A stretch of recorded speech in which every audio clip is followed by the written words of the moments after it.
years. The business record is proud to recognize Barbara Quijano Decker as a 2023 Woman of Influence.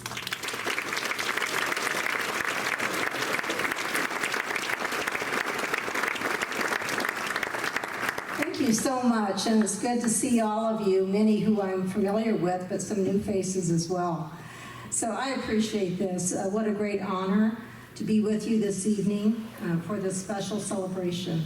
I just want to begin by extending my gratitude to Connie Weimer, whose vision and leadership created the Women of Influence, and it has endured over the years, as we've heard. In the past few months, I've appreciated Susanna and her staff.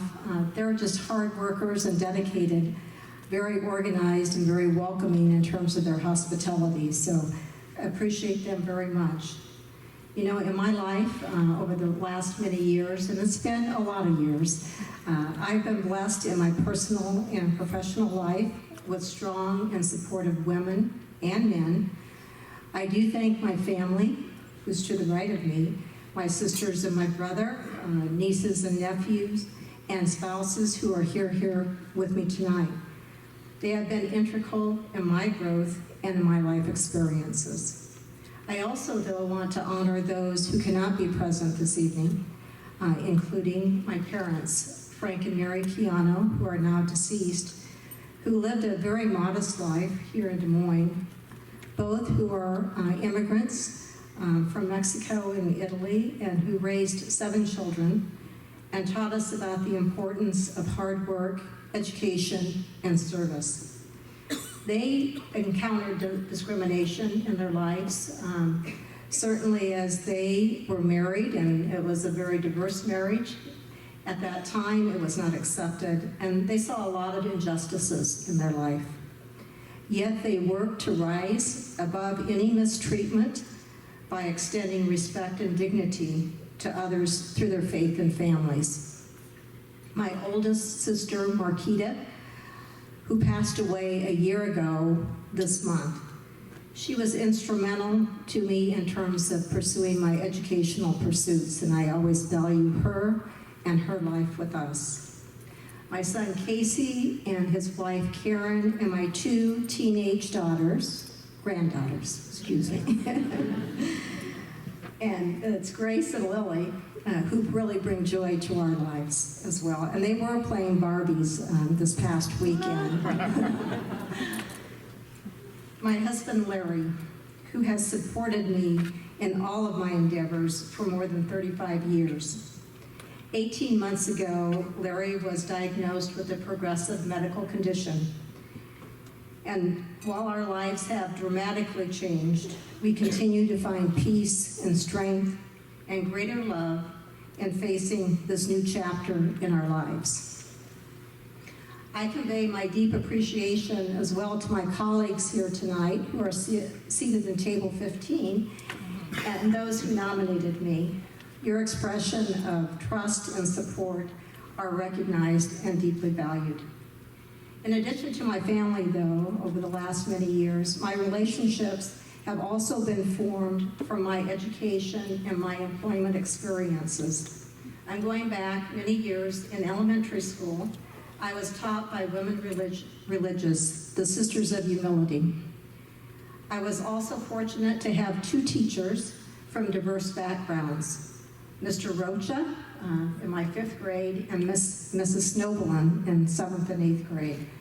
In college, I chose Drake University for my undergraduate, graduate, and legal degrees at that time.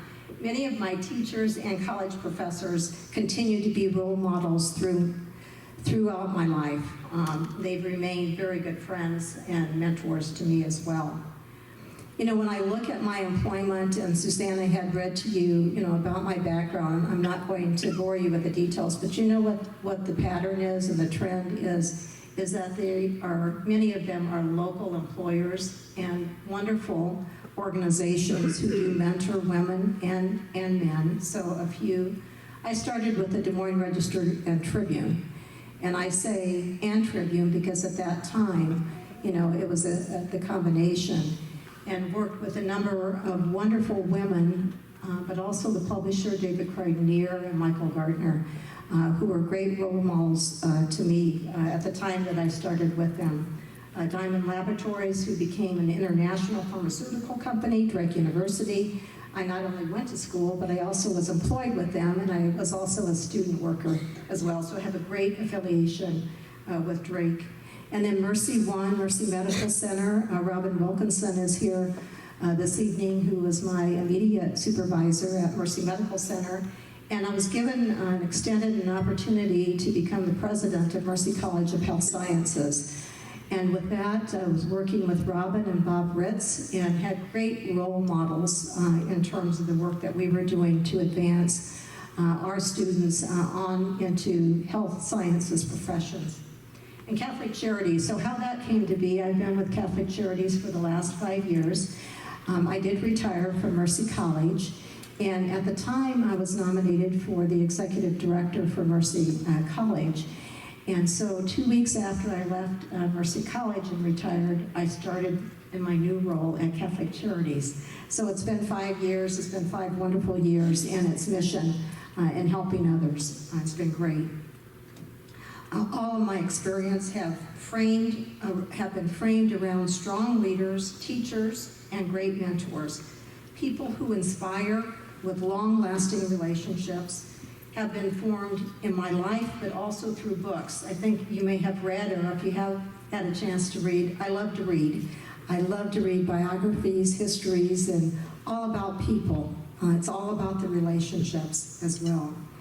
So my fundamental principles of giving back to others through mission and service is very key to me. Treating people with respect and dignity is very important, and particularly in the midst of conflict and challenge, as we experience today, even more important to be a very good listener and to be humble in terms of the work that we're doing. So thank you so much for being such good listeners. I appreciate that. Giving me an opportunity to share my story and celebrate this special moment of my life with you. I invite you to share your own experiences and your own stories with our youth, with our young professionals, and others as role models, because each of us are role models, aren't we? We want to give them hope. We certainly want to extend the great possibilities that they all have in their own lives as well. So congratulations to all the women of influence honorees, and I again want to thank Connie for the life-affirming and amazing experience that I've had this evening. So thank you.